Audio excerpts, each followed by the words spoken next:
Once upon a time, in a kingdom called Pengging, the kingdom was led by a king named Damarmaya. Damarmaya also has a son, whose name is Yoko Bandung.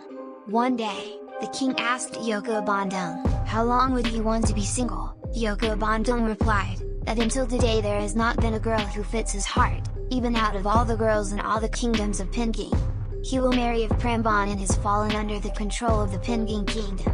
Yoko Bandung then asked permission from the king, that he wanted to go straight to the battlefield. The king of Damarmaya gave a message and reminded his son, that the king of Prambanan was not a random person. The king has a high level of Konguragan knowledge and supernatural powers. Yoko Bandung also said to his father that he was not afraid, and Yoko Bandung asked permission to go to the land of Prambanan, to follow the paddy and the troops of the kingdom of Pengging. In the middle of a conversation between the king and his son, suddenly, soldiers from the battlefield came.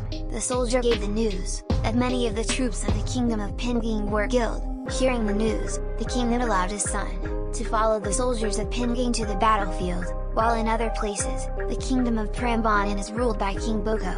His body is big and tall, so some people call him a giant descendant. But strangely, the king of Boko, has a beautiful daughter, named Roro Jonggrang. Unlike her father, Roro Jonggrang is a girl who is weak and graceful.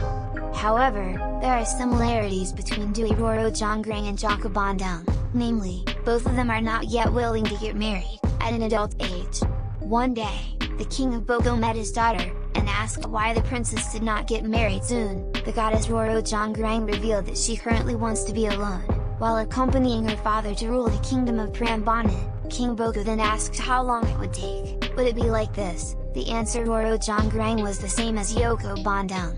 He was getting married. When his kingdom went to war, hearing his daughter's answer, the king of Boko summoned his weapon, and set out to lead the battle, together with several troops of his choice.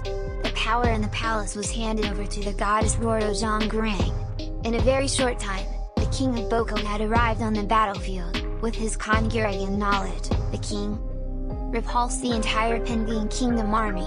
Meanwhile, on the way to the battlefield, Yoko Bandung must pass through a haunted forest, which is said to be, for anyone who passes through the forest, will be his meal. The forest guard named Bondowoso. When Yoko Bandung arrived in the middle of the forest, suddenly collapsed in front of him, and hit his horse. Yoko Bandung had a duel with Bondowoso. While on the battlefield all the troops of the Pengging Kingdom have been defeated by the king of Boko. Yoko Bandung also managed to win against Bondowoso. Bondowoso also begged for forgiveness, and offered to serve and join Yoko Bandung's body, which would make Yoko Bandung stronger. Yoko Bandung agreed to the offer. Bondowoso did it, and said that Bondowoso's body and soul had become one, with Yoko Bandung. Since then the name Yoko Bandung changed to Bandung Bondowoso. Now Bandung Bondowoso left the forest, just by running. It didn't take long, he had arrived at the battlefield. Seeing many troops of the kingdom of Pengging scattered and dying down, Bondowoso, very angry. There was a great battle between Raja Boko and Dung Bondowoso.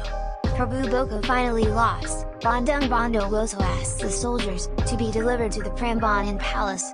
Arriving at the palace, Bandung Bondowoso was fascinated by the beauty of a girl. The girl was Roro Jonggrang.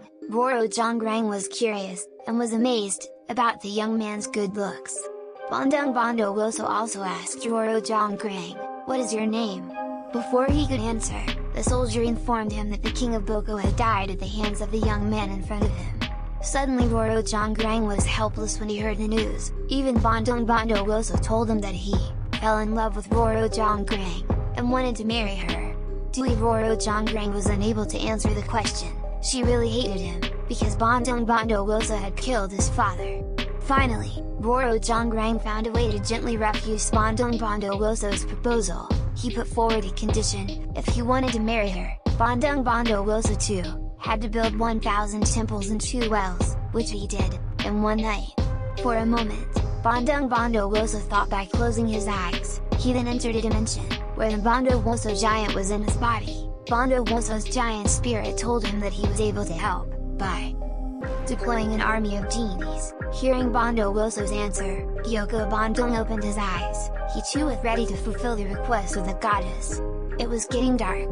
Bandung Bondowoso sat cross-legged in a spacious place, as a location for the construction of temples and wells. He also immobilized the strength of Bondowoso, so that making 2 wells was not difficult. Finished making the well, Bandung Bondowoso began the ritual of summoning the genie troops, and not long after, thousands of genie troops came in front of him. Bandung Bondowoso ordered all the genies to immediately build 1,000 temples. Within one night, one by one the temples had been completed. Seeing this, Roro Jonggrang began to panic and worry.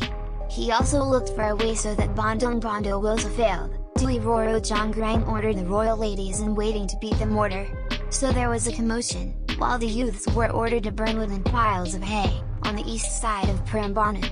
So that as a result of the sound of the mortar being hit, all the roosters throughout Prambanan, crowing to each other, shouted at once. Thousands of jinn who worked on the temple were frightened and ran away from their work.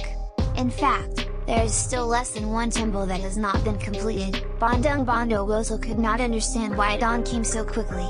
He also felt strange, with the light of dawn red on the eastern horizon. With his magic, Bandung Bondowoso flew towards the place where the light came from.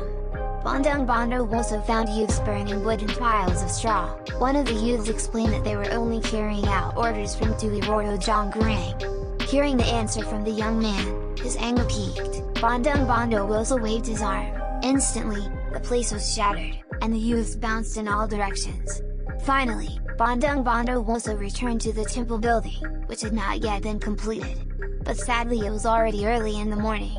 Roro Jonggrang also came to Bandung Bondowoso, and explained that he had failed to meet the requirements of Roro Jonggrang. Hearing these words, Bandung Bondowoso was very angry, and Bandung Bondowoso cursed Roro Jonggrang to stone, among the temples. Until finally, it can be fulfilled into 1,000 temples.